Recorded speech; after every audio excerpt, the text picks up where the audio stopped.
গত ২ দিন ধরে কুড়িগ্রামের নদ-নদীর পানি বৃদ্ধি অব্যাহত থাকলেও দুপুর থেকে দুধকুমার ও তিস্তার পানি কমতে শুরু করেছে। ব্রহ্মপুত্র ও ধরলার পানি সামান্য বৃদ্ধি পেলেও এখনও বিপদসীমার অনেক নিচ দিয়ে প্রবাহিত হচ্ছে। ভারী বৃষ্টিপাত না থাকায় পানি বৃদ্ধির হার তুলনামূলক কম, ফলে তাৎক্ষণিক বন্যার আশঙ্কা না থাকলেও পরিস্থিতি পর্যবেক্ষণে রাখছে সংশ্লিষ্ট কর্তৃপক্ষ। দর্শক, কুড়িগ্রামের নদ-নদীর পানি বৃদ্ধির আরও খবর জানাতে কুড়িগ্রাম থেকে আমাদের সাথে সরাসরি যুক্ত হচ্ছেন আমাদের সহকর্মী জাহিদুল ইসলাম জাহিদ। আমরা চলে যাচ্ছি তার কাছে।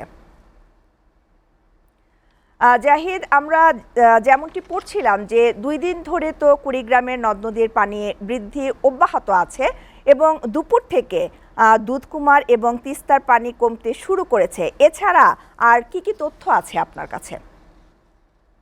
হ্যাঁ, আপনি যেমনটি বলছিলেন, গত দুদিন কিন্তু স্থানীয়ভাবে তেমন ভারী বৃষ্টি না হলেও গুড়ি গুড়ি বৃষ্টি ছিল এবং উজানে ভারী বৃষ্টি হওয়ার ফলে কিন্তু নদ নদীর পানি সবকটি ধরলা, তিস্তা, ব্রহ্মপুত্র এবং দুধকুমার, গঙ্গাধর সবকটি নদ নদীর পানি কিন্তু বৃদ্ধি পেয়েছিল এবং সেটি সকাল পর্যন্ত কিন্তু অব্যাহত ছিল। সকালে আমি যেটি লক্ষ্য করেছি যে সকাল থেকে ধরলা এবং দুধকুমারের পানি কিন্তু দাঁড়িয়ে গেছে এবং সেটি আর বৃদ্ধি পায়নি এবং ব্রহ্মপুত্রের পানি দুপুর পর্যন্ত কিন্তু বৃদ্ধি পেয়েছিল।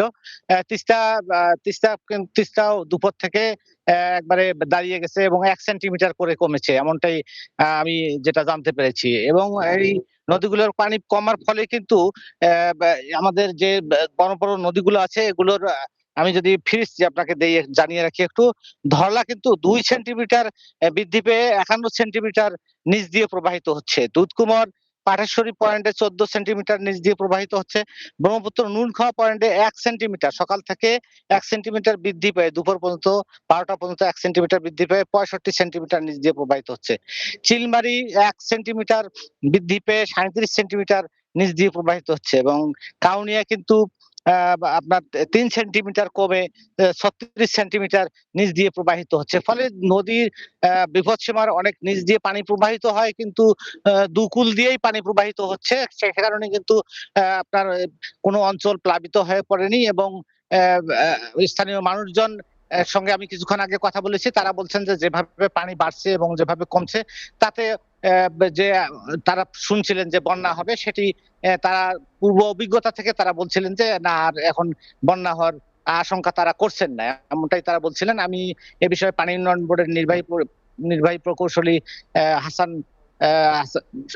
রাকিব হাসানের সঙ্গে কথা বলেছি। তিনি আমাকে যেমনটি জানিয়েছেন যে এই পানি বৃদ্ধি এবং কমার সময় কিন্তু নদীর দুকুলে, এই বড় বড় নদীগুলোর দুকুলে প্রায় ৪৮টি স্থানে ভাঙন দেখা দিয়েছে। এর মধ্যে বালু ভর্তি জিও ব্যাগ ভরে প্রায় ৩৮টি স্থানে তারা অস্থায়ী ভিত্তিতে কাজ চলমান রাখছেন, এমনটাই তিনি আর বলছেন। আর আজকে যেটা পূর্বাভাস দিয়েছেন যে আর একদিন পানি বৃদ্ধি অব্যাহত থাকতে পারে, কিন্তু স্থানীয় যে আবহাওয়া সেটিতে বোঝা যাচ্ছে না যে পানি বৃদ্ধি পাবে এবং সেই অনুযায়ী ধরে নেওয়া হচ্ছে যে অস্থায়ী বন্যাও হওয়ার আশঙ্কা নেই বললেই চলে। শ্যামলী, এই ছিল আমার কাছে বন্যা পরিস্থিতির সর্বশেষ তথ্য। জাহিদ, আপনাকে ধন্যবাদ।